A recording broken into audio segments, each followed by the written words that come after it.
Kita lanjutkan dengan klasifikasi materi.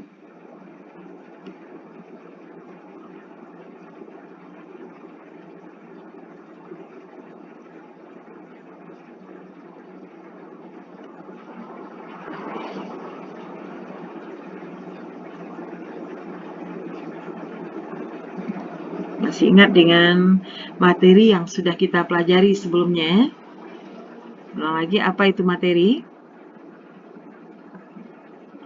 Materi adalah segala sesuatu yang menempati ruangan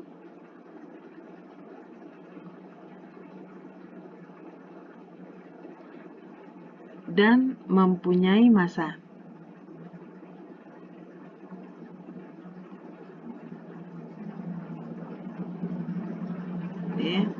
Materi bisa dikelompokkan menjadi yang pertama yaitu zat tunggal, yang kedua yaitu kelompoknya adalah kelompok campuran. Zat tunggal ini terbagi dua lagi. Yang pertama disebut dengan unsur, yang kedua disebut dengan senyawa.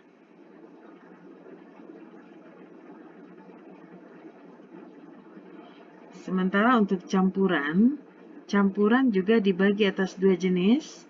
Yang pertama campuran homogen.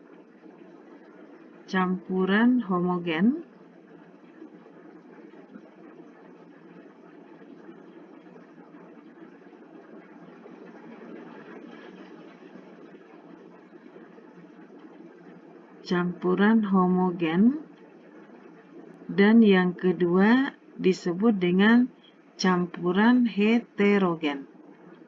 Selanjutnya, campuran homogen lebih dikenal dengan larutan, sementara campuran heterogen tetap disebut sebagai campuran. Nah, kita lihat masing-masingnya. Untuk klasifikasi materi, yang pertama yaitu unsur. Apa itu unsur? Yang dikatakan unsur itu adalah zat tunggal yang paling sederhana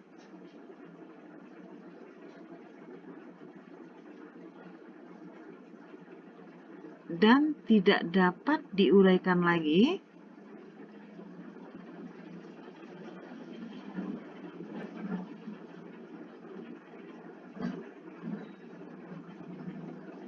menjadi zat yang lebih sederhana.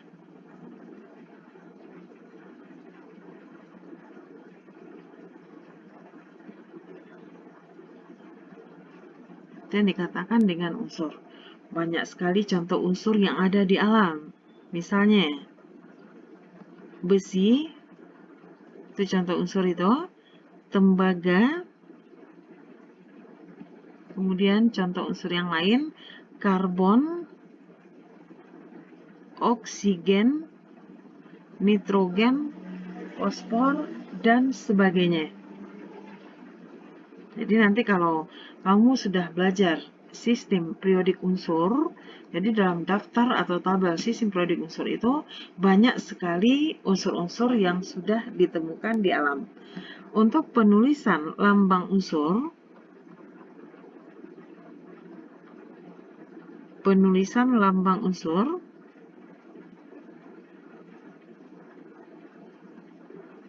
kalau satu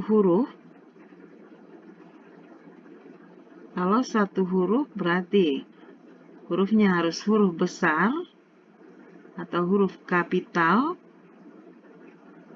Sementara kalau lebih dari satu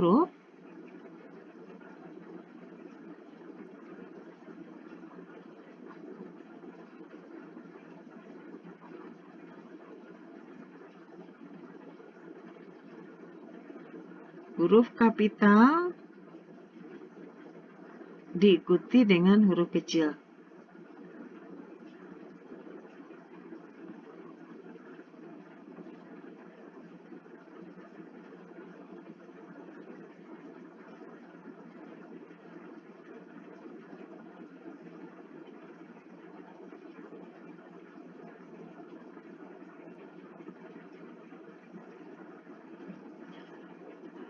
Misalnya,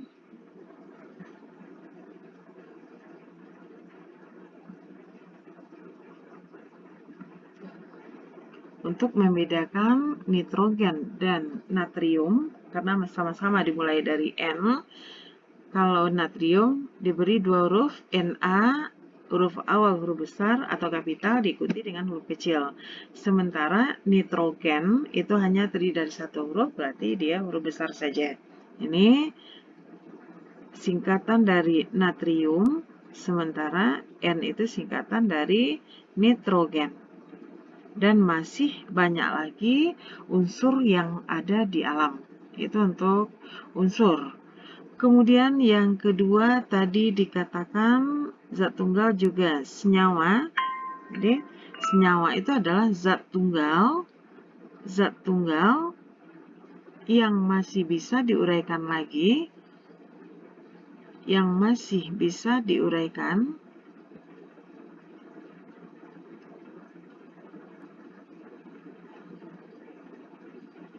dengan reaksi kimia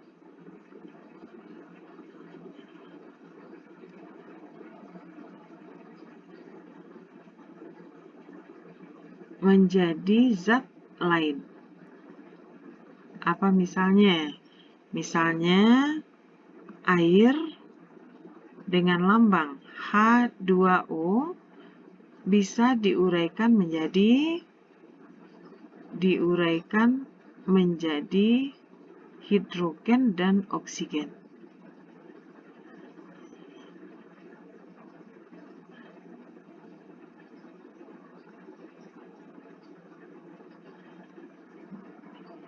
Garam dapur atau NaCl ini juga termasuk ke dalam senyawa karena masih bisa diuraikan membentuk natrium dan klor.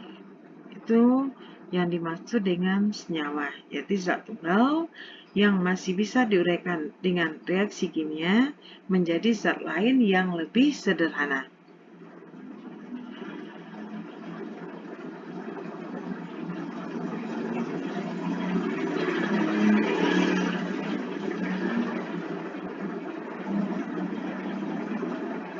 Yang dikatakan dengan senyawa. Kemudian tadi ada lagi yang disebut dengan campuran. Ada yang dikatakan dengan campuran homogen yang lebih dikenal dengan larutan. Ada yang dikatakan dengan campuran heterogen. Kalau campuran homogen yaitu campuran yang serba sama. Campuran yang serba sama dan tidak nampak bidang batasnya.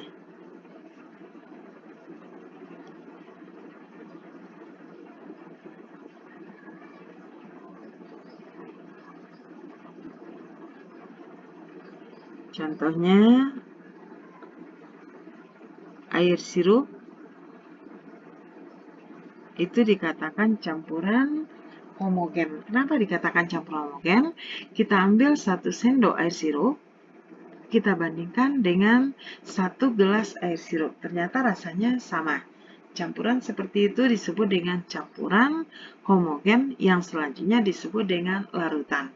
Tidak nampak bidang batasnya. Kita tidak bisa lagi melihat mana bagian untuk sirupnya dan mana bagian airnya. Dia sudah tercampur merata. Campuran seperti itu disebut dengan campuran homogen, yang lebih sering disebut dengan larutan. Apabila kita larutkan air dengan gula, kita sebutkan bukan campuran air dengan gula, tapi disebut dengan larutan gula, larutan garam, dan sebagainya.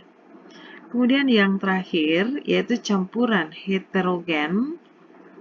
Campuran heterogen, kalau hetero atau heterogen, yaitu campuran yang tidak serba sama.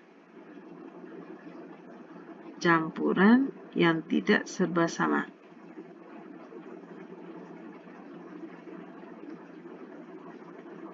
Sehingga nampak bidang batasnya.